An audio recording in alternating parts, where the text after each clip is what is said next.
हर हर महादेव प्रिय दर्शकों। नक्षत्र आधारित ज्योतिष गणना के अनुसार ये वीडियो मैं बना रहा हूं और बात वृषभ राशि की करेंगे और अर्धवार्षिक राशिफल लेकर के आपके समक्ष उपस्थित हूं। जनवरी से लेकर जून तक का जो महीना है वो तो आपके लिए बेहद, किसी के लिए बेहद सामान्य रहा है। थोड़े बहुत लोगों के लिए जिसकी कुंडली में शुक्र अच्छा है, आपकी date of birth, time of birth और प्लेस ऑफ बर्थ के हिसाब से जो आपकी कुंडली बनी होगी उसमें अगर शुक्र की स्थिति अच्छी है तो आपके लिए अप्रैल मई में कुछ बेहतर स्थिति हुई है। लेकिन जिसकी कुंडली में शनि खराब है और शुक्र खराब है, उसका भाग्य से 36 का आंकड़ा अभी भी चल रहा है। भाग्य कतई साथ नहीं दे रहा है। ये स्थिति है। बहुत संघर्ष कर रहे हैं।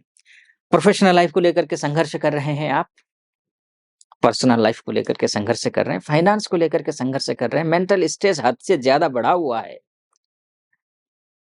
विदेश जाना चाहते हैं या विदेश में रह रहे हैं या रह रही हैं, दिसंबर तक का जो महीना है यानी कि 6 महीने ये कैसे रहेंगे, उस मेहनत का फल आपको मिल क्यों नहीं रहा है, इसकी विषय पर बात करेंगे। सबसे पहले देखिए, आपके कर्मेश और भाग्येश कौन है? शनि है। और शनि जो है ना, देखिए, कर्मेश शनि और भाग्येश शनि। अब ये जो शनि है ना, आपके लिए सब कुछ है। और ये जो शनि है 3 अक्टूबर तक पूर्वा भाद्रपद नक्षत्र में रहेंगे। जब पूर्वा भाद्रपदा नक्षत्र में रहेंगे, जब तक ये, तब तक आपके लिए पैसे आएंगे। कहीं आपने पैसा दिया हुआ है, फंसा हुआ है पैसा, वो आएगा। कहीं अटका हुआ है, वो आएगा। पाइपलाइन में आप बिजनेसमैन है, डील कर रहे हैं, क्योंकि डील कंप्लीट होने वाली है, बस पैसा आया नहीं है, रुका हुआ है, पाइपलाइन में पैसा पड़ा हुआ है, पैसा आएगा। पैसे से लेकर के, क्योंकि ये जो शनि है ना पूर्व भाद्रपदा नक्षत्र में है। और पूर्व भाद्रपदा नक्षत्र किसका है? ये पूर्व भाद्रपदा जो नक्षत्र है ना, ये गुरु का नक्षत्र है। और गुरु आपके लिए कौन है? लाभेश है। यानी कि अभी तक जो भी रहा, जैसे आप, मैंने जैसे उदाहरण बिजनेसमैन का दिया, अब मान बाई चांस मान के चलिए आप नौकरी करते हैं, अब फंस गए हैं पैसे कहीं भी, या फिर प्रमोशन ही नहीं हो रहा है, पैकेज ही नहीं बढ़ पा रहा है, या फिर कहीं नौकरी लग ही नहीं रही है, इंटरव्यू क्लियर कर ही नहीं पा रहे हैं, रिज्यूमे भेज करके थक गए हैं, लेकिन रिज्यूम देख करके कोई आपको बुलाने को तैयार ही नहीं है। तो अब ऐसी स्थिति में आपका जो शनि है ना, वो भाग्येश है, लाभेश के नक्षत्र में है, भाग्य का लाभ होगा। ठीक। शनि के शनि आपका कर्मेश भी है, नौकरी कारक ग्रह भी है। तो क्या होगा? ये लाभेश के नक्षत्र में जाकर बैठा है, तो क्या होगा? लाभ होगा। क्या लाभ होगा? नौकरी में प्रमोशन होगा, या फिर नौकरी लग जाएगी, या फिर इंटरव्यू, आपके लिए इंटरव्यू कॉल आ जाएगी। नहीं होगा।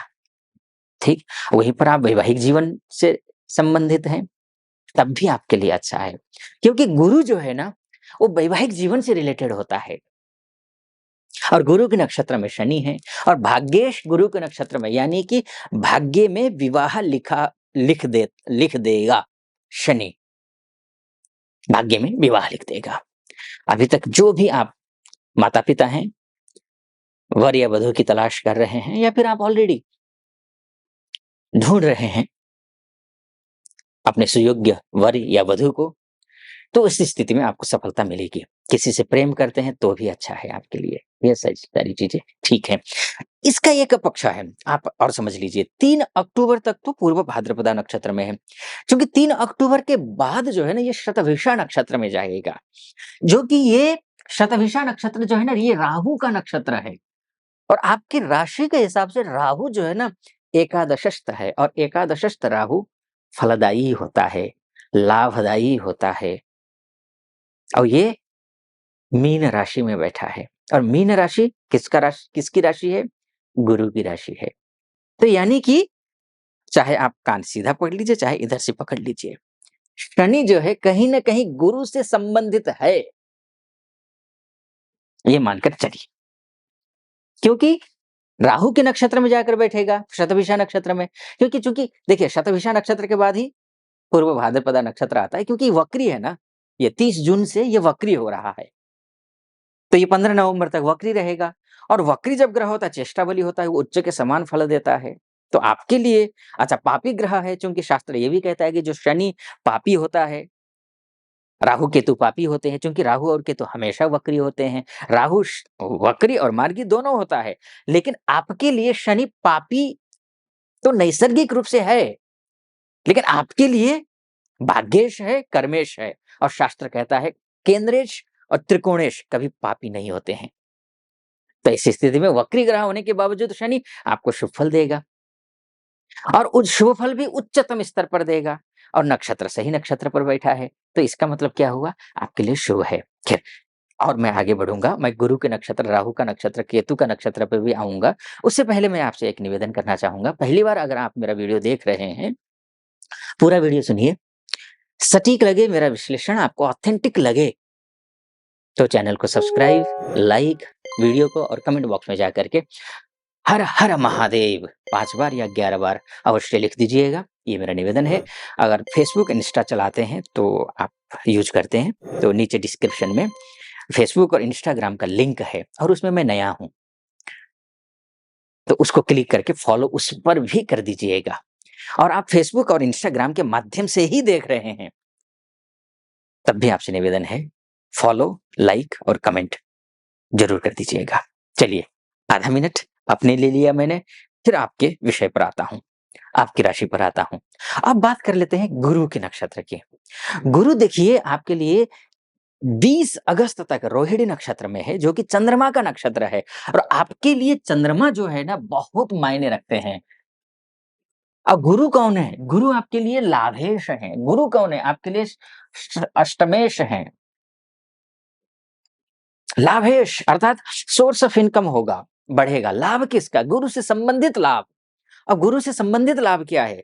विवाह नहीं हो रहा है, विवाह के योग बना देता है। इन आधा वर्षों में विवाह का योग बन जाता है। हो सकता है विवाह ही हो जाए या फिर विवाह हो चुका है, बहुत ज़्यादा पति-पत्नी के बीच में तकरार है, उलझने हैं, तो वो उलझने सुलझ जाएँगी। कोर्ट कचहरी तक भी अगर मामला पहुँचा हो ना, तो वो मामला भी सुलझ जाएगा। विद्यार्थी वर्ग के लिए विशेष रूप से मैं कहना चाहूँगा, ये जो गुरु है ना चंद्रमा के नक्षत्र में जब तक है, चंद्रमा मन का कारक होता है, गुरु एजुकेशन का कारक होता है। माँ आप मन लगाइए एजुकेशन में,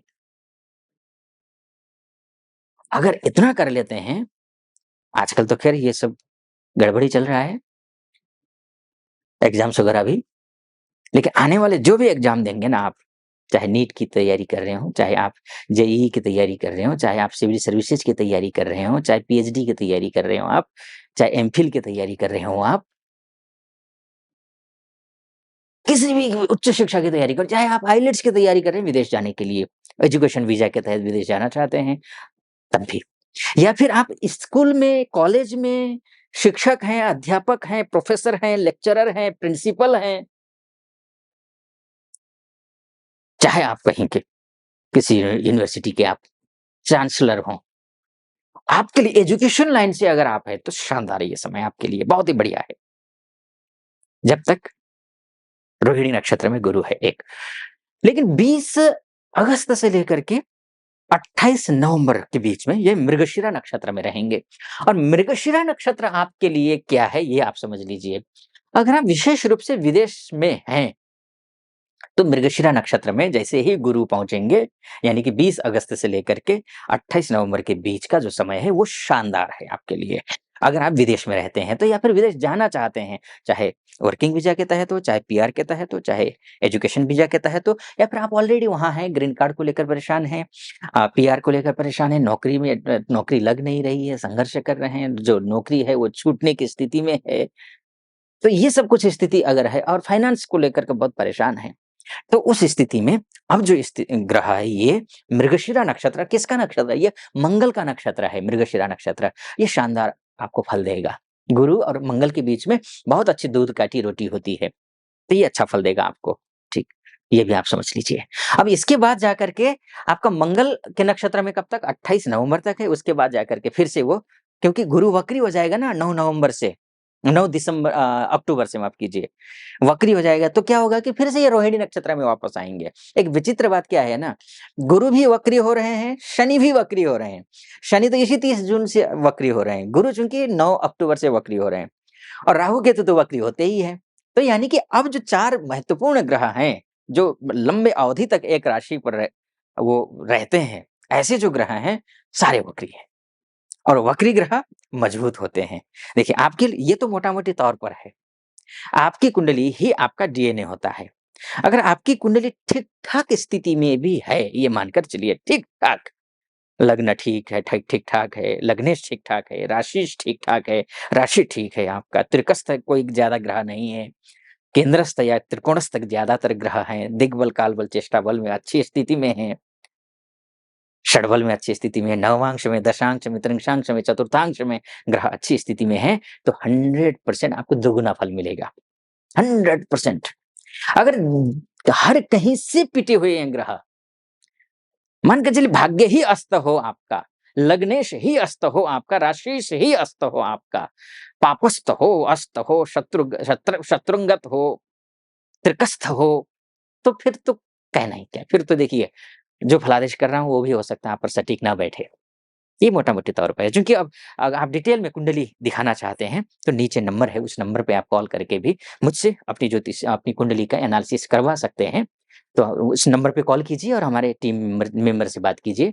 टीम मेंबर से बात करके मुझसे ज्योतिषीय विश्लेषण करवाने के लिए आप अपॉइंटमेंट ले लीजिए, निर्धारित तिथि पर बात होगी। अब बात राहु-केतु की कर लेता हूँ। राहु-केतु की चूँकि बहुत लंबा वीडियो हो जाएगा, चलिए मैं राहु-केतु को संक्षिप्त में बोल देता हूँ। देखिए, राहु जो है उत्तरा भाद्रपदा नक्षत्र में है, जो कि इसी 8 जुलाई को जाएगा और वो शनि का नक्षत्र है। शनि आपका भाग्येश है और शनि भी राहु के नक्षत्र में रहेगा, तो शनि-राहु की जुगलबंदी अच्छी रहने वाली है। राहु आपका लाभस्थ है, शुभ फल देगा। जहाँ तक केतु की बात है, तो हस्त नक्षत्र में रहेंगे ये 10 नवंबर तक। हस्त नक्षत्र चंद्रमा का नक्षत्र है, ये थोड़ा-सा आपको मन विचलित कर सकता है, थोड़ा-सा मन से मजबूत होने की कोशिश आपको करना चाहिए। उसके बाद फिर सूर्य के नक्षत्र में उत्तरा फाल्गुनी नक्षत्र में जाएँगे केतु, तो सूर्य का नक्षत्र है, सूर्य आपके लिए थोड़ा अच्छे ग्रह हैं। लेकिन सूर्य और केतु के बीच में रिश्ते अच्छे नहीं होते हैं, सावधानी बरतनी पड़ेगी। केतु के दृष्टिकोण से, अन्य ग्रहों के दृष्टिकोण से शुभ है, अच्छा है, बढ़िया है।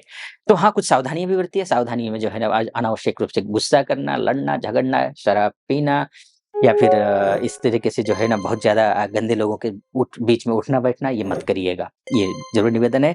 शनि महाराज की पूजा अर्चना कीजिए, बाकी विस्तार से और किसी वीडियो में चर्चा करेंगे। सब्सक्राइब कर दीजिएगा सटीक लगा हो तो, ऑथेंटिक लगा हो तो, लाइक और कमेंट कर दीजिएगा। हर हर महादेव, महादेव का भक्त हूँ, तो कृपा आप पर भी रहे, ऐसी कामना। और फॉलो कर दीजिएगा और ये फेसबुक या फिर इंस्टाग्राम से देख रहे हैं तो लाइक और कमेंट वहाँ भी फिलहाल अनुमति चाहूँगा। हर हर महादेव।